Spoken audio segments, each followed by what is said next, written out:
Hey y'all, welcome to the Honesty Circle, the safe space for heart-to-heart conversations rooted in faith, discussing mental health, navigating adulthood, and all the things in between. It's your host, Sierra Elise, and I hope you're taking care of not only your mental and spiritual, but your emotional and physical health so you can be your best self this week.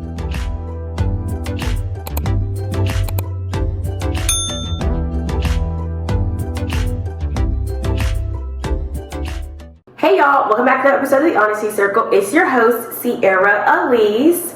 How are y'all doing? I hope you're doing great, and I hope that you remember that God loves you, and I do too. And before we hop into this week's episode, I want to make sure that you are following us on Instagram, on TikTok, following us wherever you're listening to this as well, whether you're watching on YouTube, watching on Spotify, or listening to it on Apple Podcasts. Please make sure that you like, comment, share, subscribe, all the things, and stay connected to the Honest Circle community. So this week's episode is going to be a tad different. I don't have like a centralized topic, but when I was kind of thinking of what I want to talk about, I was kind of starting it as like maturing is blank, right? So basically all of this is something that I have either learned in this season, or I always like say like since my frontal lobe is connected, like these are things that I've learned basically. And some of it is not that I didn't know it before, but I think a part of it too is that I had an experience that taught it to me in a different way, in a different lens. And so I want to talk about what I learned and then kind of explain it a little bit further. So I'm going to be looking at my laptop because I had to document all of these, obviously. And so I want to start with number one. And the first thing is that not everything needs your opinion. Not everything needs your opinion. And this is crazy to me because as someone who is very opinionated, I love my opinion about everything. I love people asking me what my thoughts are, what my opinion is. And I had to really learn that my opinion is not always needed for every situation, and that sometimes even if someone comes to talk to me about something, my opinion is not what I should be leading with. Sometimes it's leading with like questions, or sometimes it's leading with just like listening, or even asking them what they're looking for. And even in giving my opinion or giving advice, I've had to learn really using my discernment of like discerning when I should like say what, basically. And like I said, this is hard for me because I'm very opinionated, but I've had to like really start picking and choosing what I'm giving my opinion towards, because I started to realize too that my opinion, number one, is not a fact. And so why am I like leading always with my opinion? Like, if anything, I should be leading with what is a fact first, and then based on what the facts are, then giving my context, or giving understanding, or giving like my perspective after giving first the like facts. And so I think that that's something I had to learn. Then also some things too, it's like on myself, whether I'm either sharing the opinion out loud or not, I think that sometimes I just will start to form opinions about things that don't really even matter to me. Like, I'll find something on TikTok and I'm forming an opinion about it, and it's like I didn't necessarily need to spend my brain energy forming an opinion about something that someone else said based off their opinion.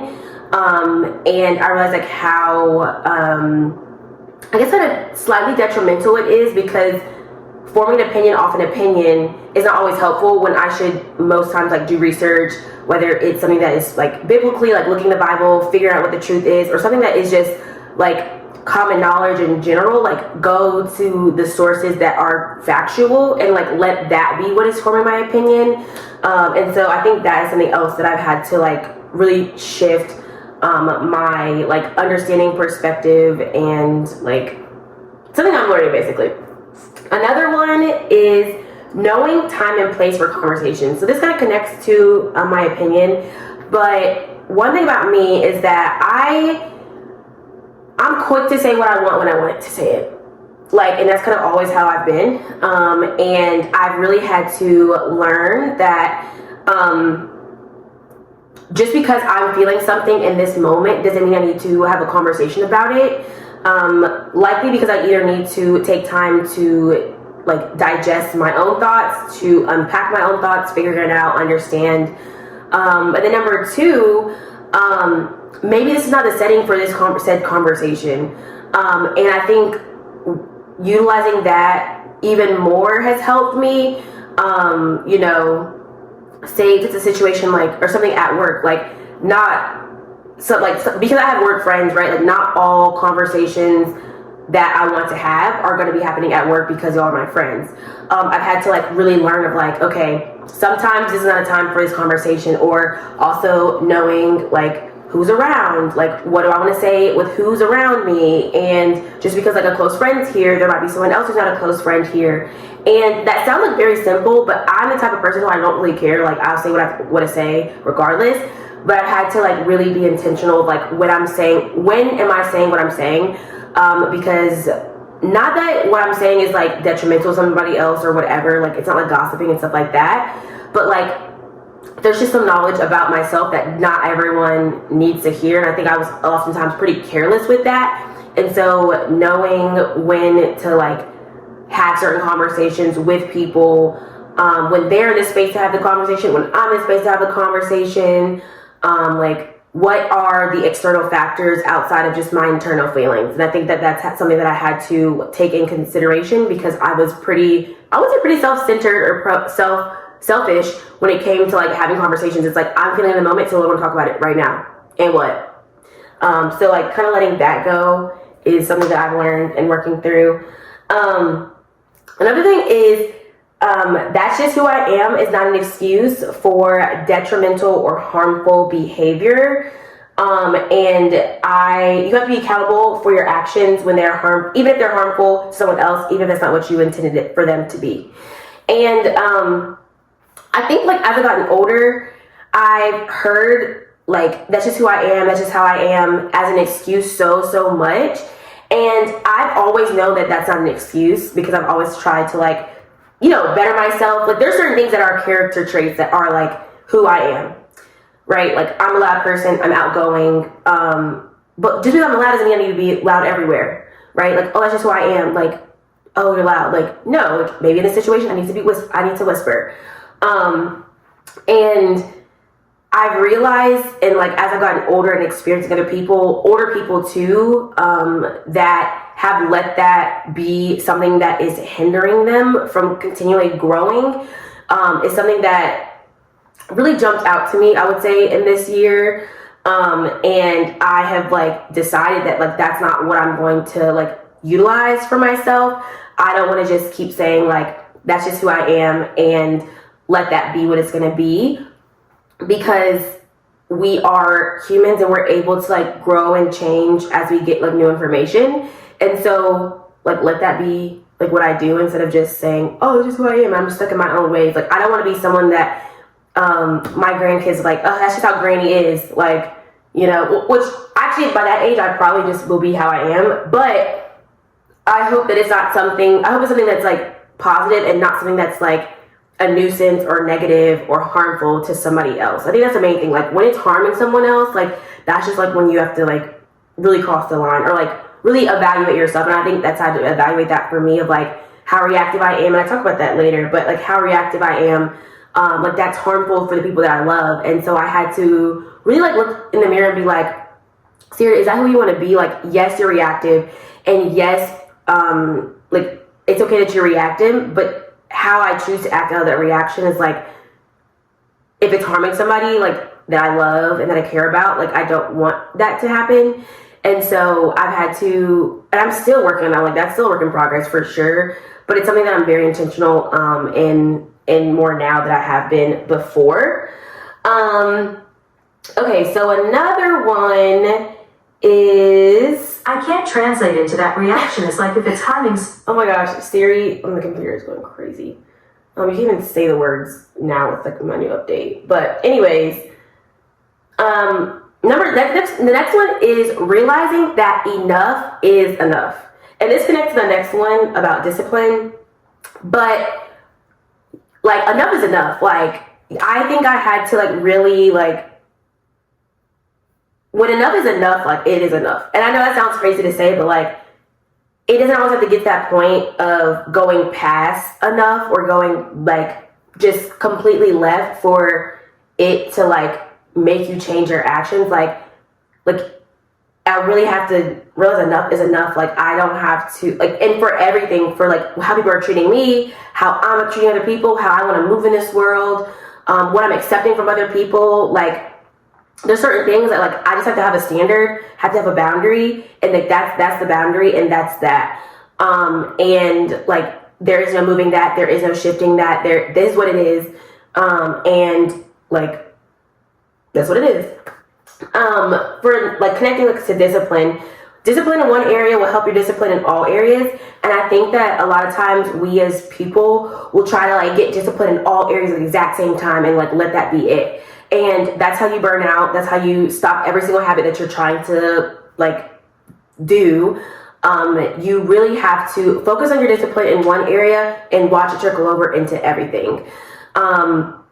For me, a great example is when starting school has helped me out tremendously because I have to be on top of my schoolwork, obviously, but then also being in school, having to be more proactive in how I'm doing my schoolwork, especially more recently. So it's not just doing it on the weekends or waiting till later to get things done, but being more proactive earlier in the week. That has trickled into how I'm spending my time with God. Because now it's like if I can stay up to get some work done for school, I can stay up to read a chapter in like the book of the Bible. Like I can do that, and so like being tired is not an excuse. I think a lot of times I would just stay up for schoolwork. Another thing I would stay up too is for like any creative project. Like if I'm feeling creative, I can get every idea out. Like I would do it until my idea is exhausted and it's done, and it would be up very, very late. And it's like, okay, well, if you're going to stay up late to do a creative project, okay, then making sure that I'm still prioritizing my time with God, my Bible study every single day, or just more on a regular, consistent basis, even if it's not every single day. And I've seen like just that trickle into so many other areas into my life, just off one, trying to be more disciplined in how I'm doing my schoolwork. And so don't overwhelm yourself trying to be like super disciplined, super consistent in everything at one time, because that is, like I said, going to burn you out. So focus on one thing, figure out what's that most important thing right now in this season, because it can also shift, right? In past seasons when I was the most disciplined, the focus then was being disciplined and working out. Right now in this season of my life, that unfortunately is not the reality that I'm working towards right now. It's both, my main focus right now is school, being like, that is what I want to be disciplined in. However, it's still now trickling into other areas. And so just think about this season right now and what you need to be disciplined in, and let that be your main focus right now. And then just let the rest work itself out. Maturing is understanding that love is a choice. And I think young Sierra, high school, the high school love, all of that youngin' love, teenage love, I thought it was such a feeling. And while parts of love, you do feel things, but I think a part of it, a big part, or the main thing, is that it is a choice, right? Like when you think about not just romantic love, but love that is like from God. Like what really helped me wrap my idea around this, or like thinking through and understanding like that love is a genuine choice, is because like, so the Bible verse says that like, God so loved the world that he gave his only begotten son, in John 3:16. And so because God loved us, he made the choice to give us his son, right? And so there was a choice that came with the love that God had given us as his people. But then also think about too, when I think about like my parents, this episode will go out the day before their 30th year anniversary. Y'all, my parents have been married for 30 years. And seeing the active choice that they have chosen to love each other for 30 years, like I can't even conceptualize that. Because I've never been in a relationship longer than 5. But it's the active choice. Like you have to choose to pick that person and put that person's needs and wants and things not always above yourself, or not always above yourself until where it's to your detriment, but above yourself where it's like my needs are met and I also want to make sure that yours are too. And so like that's also in friendships too, where it's like you have to choose. Like I'm choosing the best friends that I have in my life. I'm choosing to love them. I'm choosing to make the sacrifices that I make for them. I'm choosing to spend time with them, even if it means that I have to stay up late to do my schoolwork one night, but it's because this is a time that we have free, so I'm going to do that, right? And for me, that's love. Like I'm making that choice that I am choosing to prioritize our relationship and our time together and those things. And I think that's helped me understand like just love even more and understand my relationship with God too, where it's like, forcing anyone to follow Christ or to love God or to do any of those things is never going to work. It's never going to work. But it's not love, right? If it's forced. It is love if I choose to follow Christ, if I choose to love God. And it's a choice every single day, every single moment that I'm choosing.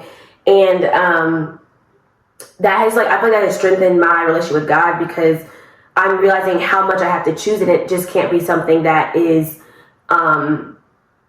I just sit back and say I love. Because I think also love, when it's a choice, like it shows action, and love also is an action. Like it's not just sitting there doing nothing, but it takes actions to show love and to develop love and to grow love and to maintain love.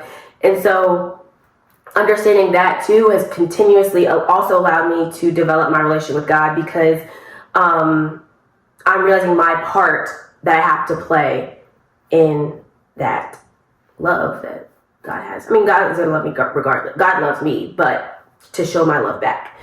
Another thing too is that healing does not make you, quote, better than anybody. I think that sometimes, and I think I've been guilty of this, is that because I'm very introspective, and I unpack my thoughts and I unpack my feelings and all of these things. I think sometimes, imagine mansplaining, but the healed, quote, therapy version of that, right?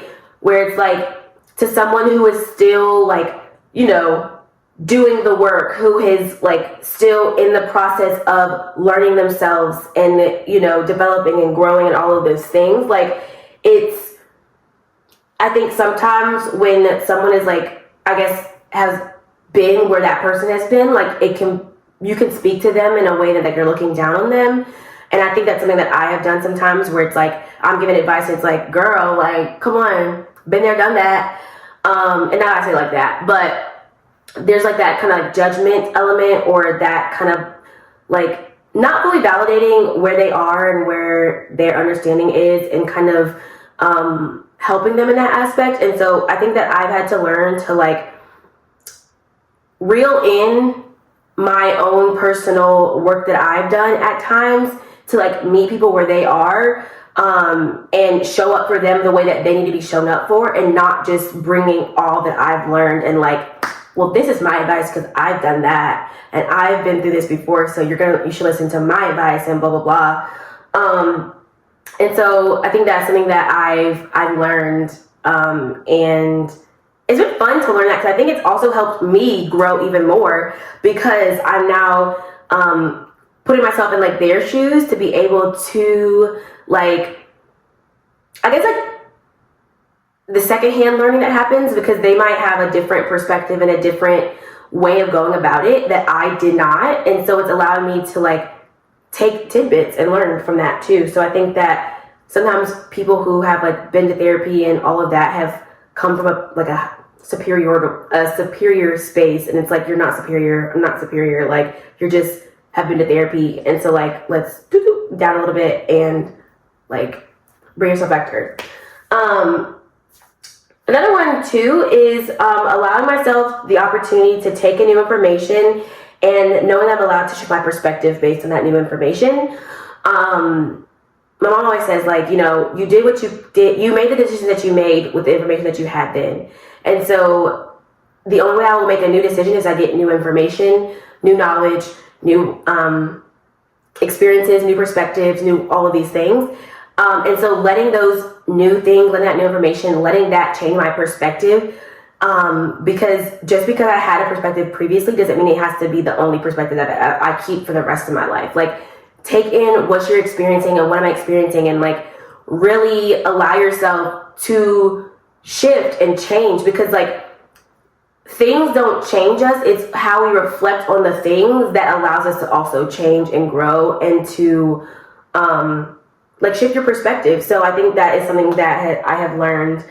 Another part too is like, I mean, I've always kind of known this, but like my parents were low-key right about some things. Specifically, my mom, and this kind of connects to what I was saying earlier about like knowing time and place for conversations and like my opinion and stuff like that.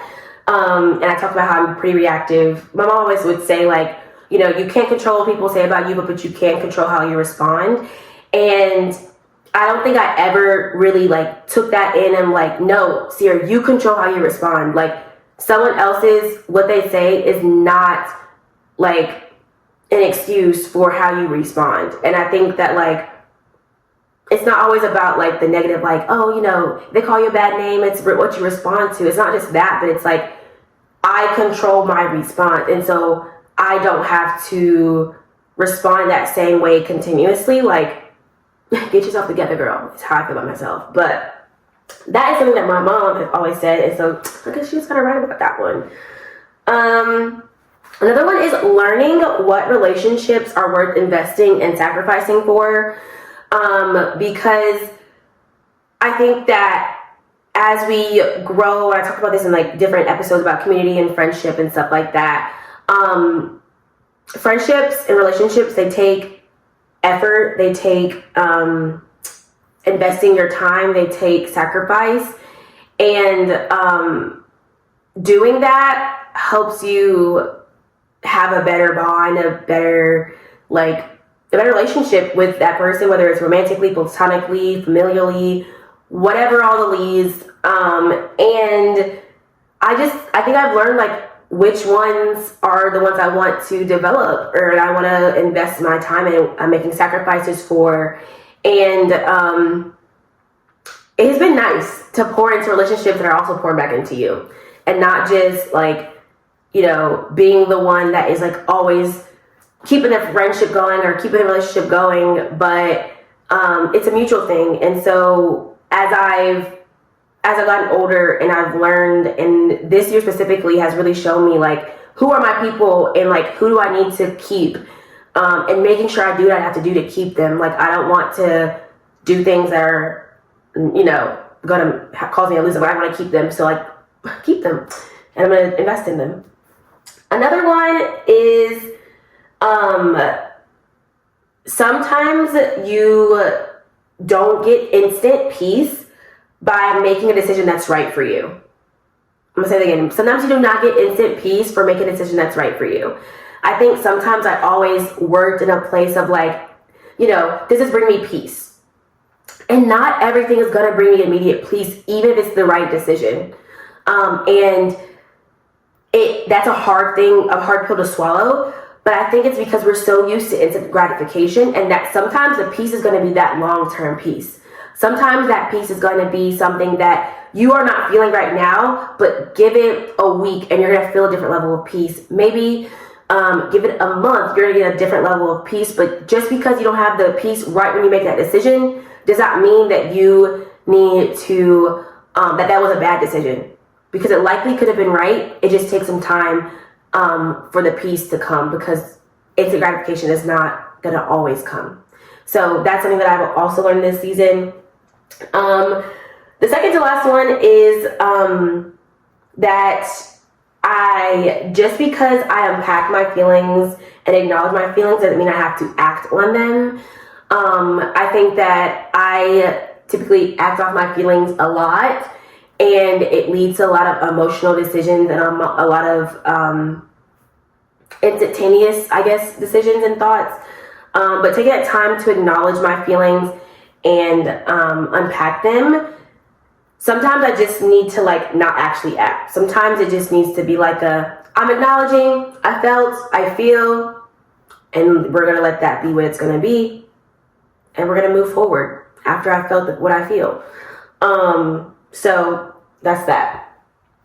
And last but not least is that you cannot neglect rest. And I'm saying this as someone who has neglected their rest for far too long. And that is why this is not my last episode forever, but this will be my last episode of 2024 because your girl has neglected rest and it has, I need a reset. And I think that God has continuously pushed me to focus on something that I've not been focusing on because I've been prioritizing so many other things over it. And I have been tired, and so that thing gets pushed to the back burner. And I just don't think that's what God wants me to do right now in this season, or in this immediate season right now. And so this will be my last episode of 2024. And trust and believe we will be back the top of 2025. Don't worry, we are not going anywhere. But this rest and time away, I'm hoping that it will give me the replenishing that I need, because I partly feel that I've been running on an empty engine for so long, and I have some time away from work as well, and so I just need to really take this time to refocus myself, get back proactive, get back to the ways in which the things that lead me to success. And I've been neglecting those habits that I have developed because I'm tired.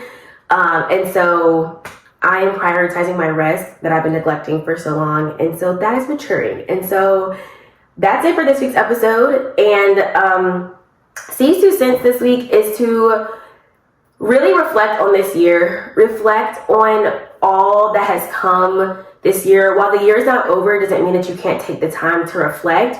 This also doesn't mean that you have to wait into the new year to do anything new. The year's not over. You still are able to work towards those goals that you have and prepare yourself for the new year.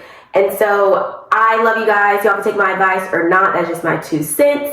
Thanks so much for listening to this week's episode. And I cannot wait to be back on the mic once I'm well rested and refreshed and replenished. The top of 2025. I love you guys so much. Go conquer your week. Go conquer the rest of 2024. And let's go conquer 2025 together in January. Love y'all.